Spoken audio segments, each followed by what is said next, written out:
Hello everybody, welcome back to HardReset.Info channel. In today's video, I'll show you how to connect your Honor 600 Lite 5G to a computer via USB-C.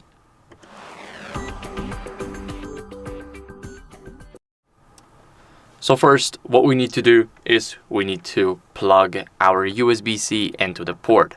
So let's quickly switch over to our PC. Now, as you guys can see, we do not have anything here. So let's plug our phone. Now it is charging, and as you guys can see here, we need to choose what we want to do with the phone. So we can transfer photos, transfer files, and for this example, I'm gonna transfer photos. It works the same as files. So let's go over it, click transfer photos, and verify with our fingerprint. As you guys can see, now we got the Honor folder right here. So we got the internal storage. Of course, if it doesn't show up to you, you can go to this PC and here click on your Honor 600 Lite. We're gonna select the internal storage and we're gonna go over to pictures. Now we got the folders right here. So let me quickly put it in the screenshots for an example. And what I'm gonna do now is I'm gonna drag this file right here.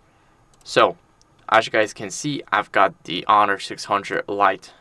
And now we're gonna drag it into our computer, sorry, not computer, but the phone. So let's copy it right here. We got the Honor 600 Lite. And now what we need to do is we need to open up gallery and we go over to, we put it in the screenshots. We're gonna go here. And as you guys can see, we got the picture. Also, what we can do is we can go over and create a new album, for example, test. And now we're gonna simply leave it. We got the album right here. It is empty. And we got the test right here. So let's go over, drag the Honor 600 Lite 2, and it instantly appeared on our device in a new album. So we can create an album, drag the photos from our PC to our phone, and that's basically how you guys can do it. So I hope this video was helpful. If it was, then leave a like, subscription, and a comment, and I'll see you in the next one. Bye.